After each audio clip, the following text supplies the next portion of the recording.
Okay, let's talk disturbing trends that will make me unpopular with almost everybody.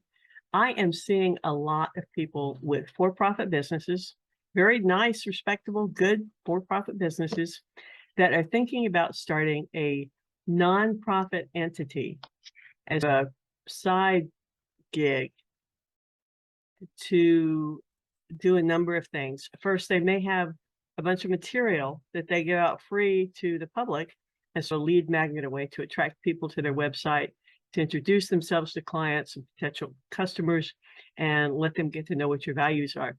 They're providing all this stuff free because they want your attention and your eyeballs on it.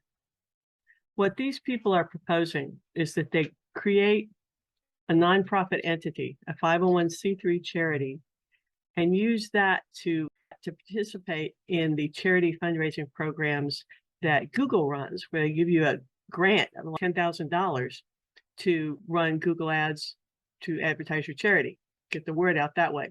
Their thinking is that this Google money is something they ought to be able to use since they're giving all this stuff to the public for free. Problems called private inurement. When you have a 501c3 tax-exempt charity, that no longer belongs to you. And we all say, my charity, your charity. The truth is, it's not yours. It is the public's, and it belongs to the public because the public passed the laws that allow this entity to operate tax-free. Why does that law exist? Why did the public do this? Because the purpose of that nonprofit is to benefit society at large.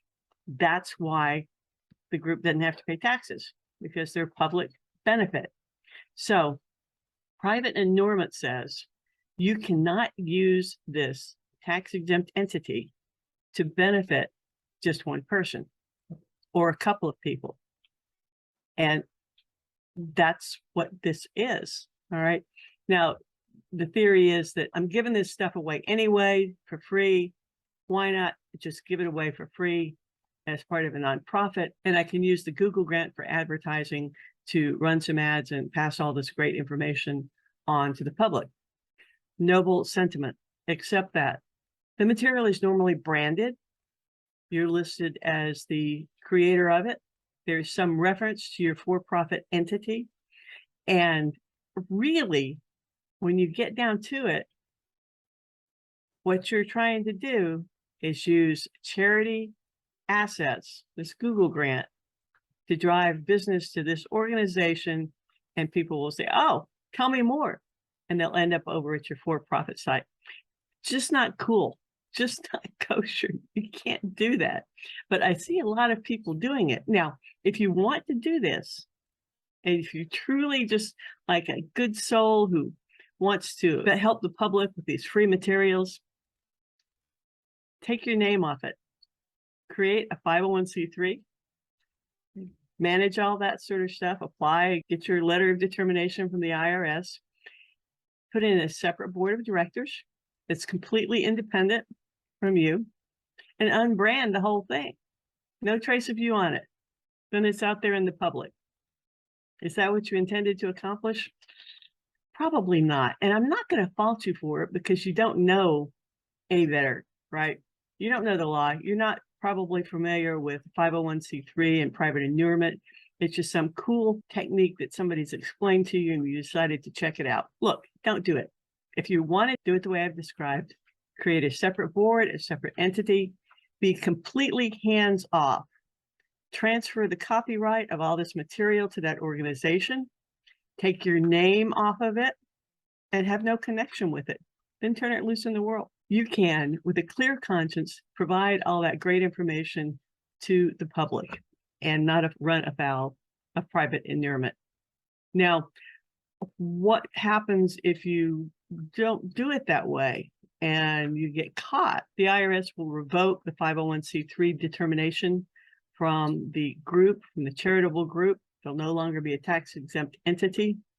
There may be income imputed to you as personal income rather than income to the charity. There's probably some fraud charges lingering around because when you apply for 501c3 status and when you file your annual returns, you're saying this isn't benefiting me as an individual, this is a separate entity, this is truly a legitimate tax exempt entity. And if you're intending to use it to drive business or even like increase awareness, all right, of your for-profit business, then you've probably had to make some slightly questionable dissertations in your application for 501c3 status, because it asks, is this going to benefit anybody individually outside of normal compensation for salary? And you've had to say, no, it's not private endowment. So move cautiously. If you want to do something like this, give me a yell. We'll coach you through setting it up the right way. Most of the ways that you hear about how this will work are pretty much inconsistent with what the IRS expects from private charities. For more information on raising money, please go to jdonate.com. See you there.